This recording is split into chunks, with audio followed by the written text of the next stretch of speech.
Assalamualaikum warahmatullahi wabarakatuh. Saya Yati Sarasabila. Saya akan menjelaskan analisis yang telah saya buat. Latar belakang perusahaan. Gama Musik Selaras adalah perusahaan yang bergerak di bidang penyewaan jasa sound system.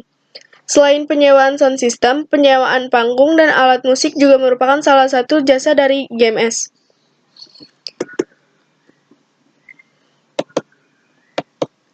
Berikut adalah pertanyaan-pertanyaan yang telah diberikan oleh Pak Suhendi.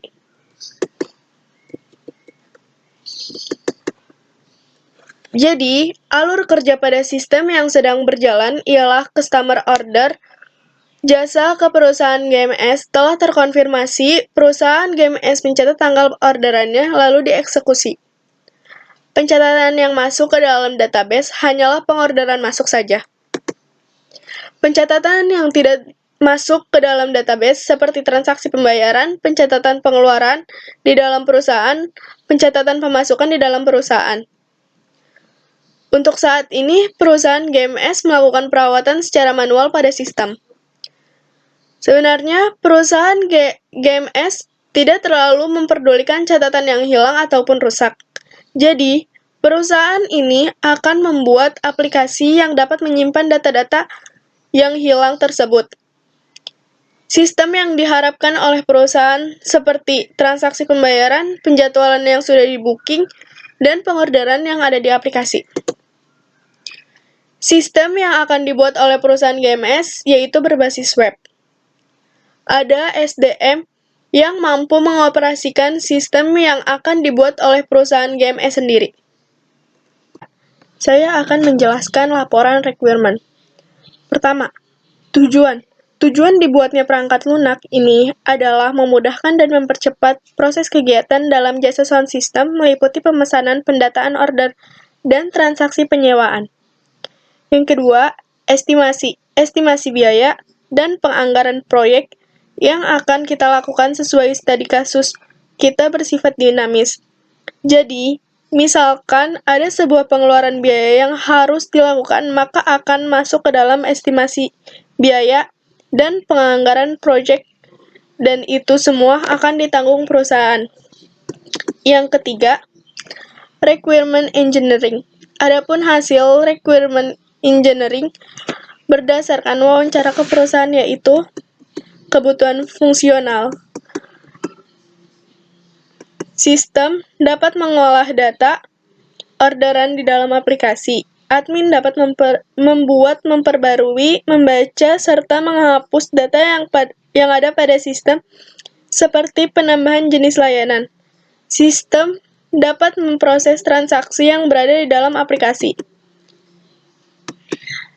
Ada kebutuhan non-fungsional. Dapat diakses dengan mudah dipahami oleh user nantinya, keamanan yang baik saat bertransaksi. Yang keempat, requirements elicitation dan analisis. Dari hasil requirement engineering dapat kita simpulkan bahwa perusahaan menginginkan fitur-fitur berikut untuk aplikasinya. Yang pertama, dapat menginput data ke aplikasi dikarenakan perusahaan masih menulis data secara manual di buku. Yang kedua, proses transaksi akan berada di dalam aplikasi dikarenakan perusahaan ingin tidak terlalu merepotkan user saat menggunakannya. Yang ketiga, tampilan yang menarik sehingga dapat menarik user lebih banyak dan perusahaan meminta agar dibuatkan fitur edit iklan agar jasa yang sedang berjalan dapat diperbarui seiringnya waktu. Yang kelima, requirement management. Pada tahap ini kita menemukan suatu problem, yaitu mewujudkannya keinginan perusahaan pada fitur edit iklan. Dikarenakan tim kita sudah memperkirakan bahwa fitur tersebut di luar kemampuan kita belum berdiskusi lebih lanjut dengan perusahaan mengenai hal ini. Oleh karena itu, kita akan menampung dulu permintaan fitur edit iklan tersebut. Selain fitur tersebut, tim dapat membuatnya menjadi kenyataan. Saya akan menjelaskan tentang hubungan antara schedule. Penjelasan hubungan antara schedule pressure dan schedule slips berdasarkan studi kasus project yang sedang Anda tangani. Schedule pressure adalah tekanan pada jadwal yang mengakibatkan anggota tim yang terkena dampaknya akan mengalami stres. Hal yang menyebabkan terjadinya schedule pressure adalah adanya suatu keterlambatan dikarenakan jadwal yang tidak tersusun akurat sehingga akan berdampak ke aktivitas lain yang di depannya. Biasanya, hal sering berdampak di developer aplikasi, sehingga menimbulkan stres pada programmer sehingga aplikasi seadanya, menghasilkan aplikasi seadanya. Schedule slip dapat beresiko bermasalah yang terkait dengan terutama masalah kepercayaan diri. Jika melakukan estimasi kasus terbaik, slip berarti Anda akan gagal atau berada di ambang gagal. Anda tidak memenuhi jadwal yang direncanakan, dan tidak ada dasar untuk mengetahui apa tanggal penyelesaian Anda sebenarnya. Jadi, hubungan antar kedua masalah tersebut adalah apabila terdapat banyak tekanan yang diakibatkan oleh schedule pressure, maka makin banyak pula yang schedule slip yang akan terjadi.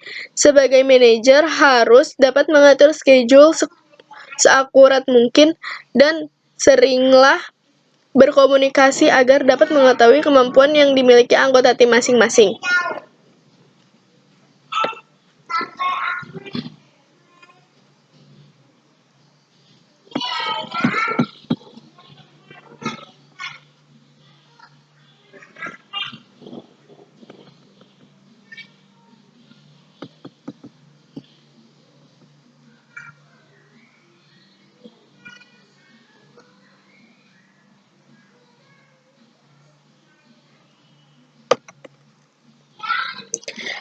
Penyebab akar masalah dari penjadwalan yang terlalu optimis terhadap proyek schedule yang sedang kami jalankan.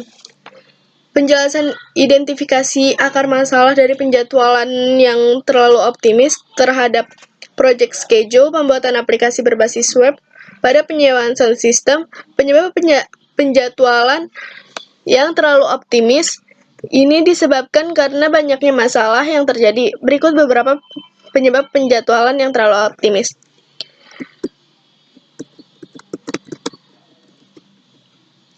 Pertama, manajer atau pelanggan menolak untuk menerima kisaran estimasi dan membuat rencana berdasarkan estimasi base case satu pihak. Kejadian ini terjadi karena adanya penolakan dan dalam menerima suatu kisaran estimasi dan membuat rencana estimasi dari proyek yang sudah ditentukan. Penolakan ini yang akan mengakibatkan proses estimasi proyek dan akan membuat proyek terancam selesai seperti tidak akurat, tidak pada waktunya. Yang kedua, manajer dan pengembang sengaja mengabaikan proyek karena mereka ingin tantangan atau suka bekerja di bawah tekanan. Baik manajer proyek atau pengembang ini suatu tantangan dalam menjalankan pembuatan proyek ini dikarenakan terlalu menganggap pembuatan suatu proyek sangat mudah. Hal ini akan membuat penjadwalan yang terlalu optimis menjadi dan malah tidak dianggap serius. Bahkan proyek bisa terancam gagal karena memang disengaja dalam mengabaikan proyek ini menjadi titik berjalan yang baik. Yang ketiga, ada tenggang waktu eksternal yang tidak dapat digerakkan seperti tanggal pameran dagang komputer, perubahan undang-undang pajak, atau musim belanja Natal. Penjadwalan yang diharapkan selesai dalam waktu cepat karena hanya diberikan batas waktu selama 3 bulan.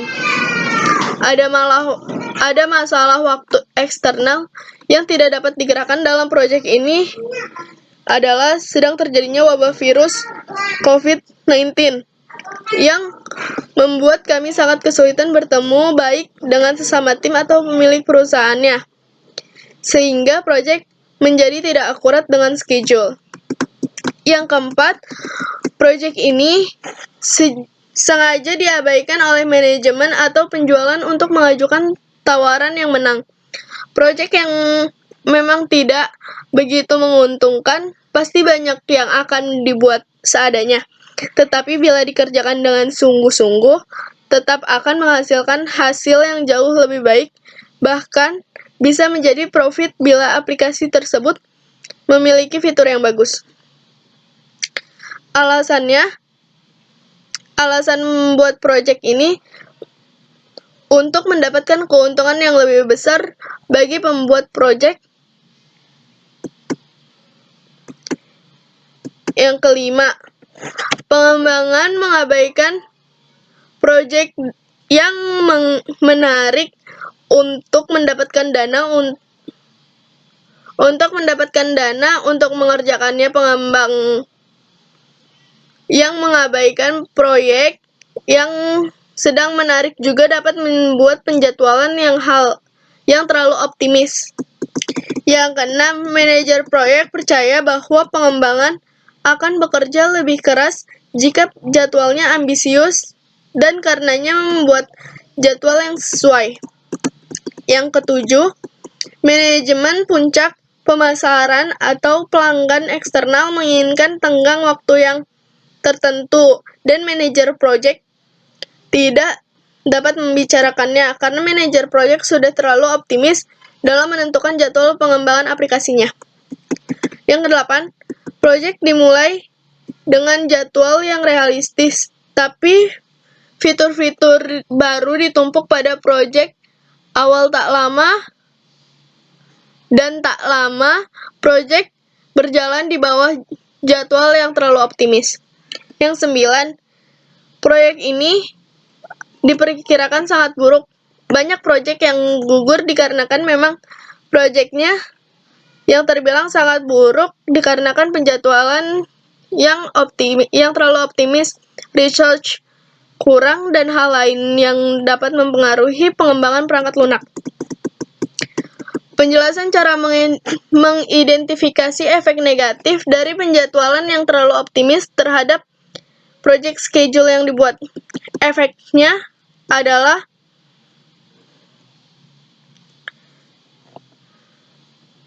jika kami ingin menyelesaikan proyek Anda dalam waktu singkat mungkin, sepertinya masuk akal untuk menetapkan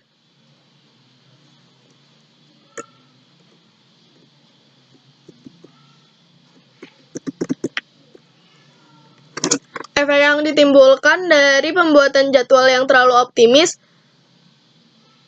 dalam proyek ini adalah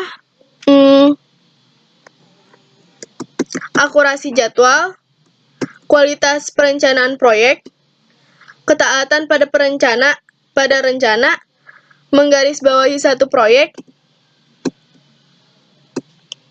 fokus dengan proyek, hubungan dengan pelanggan, konvergensi prematur,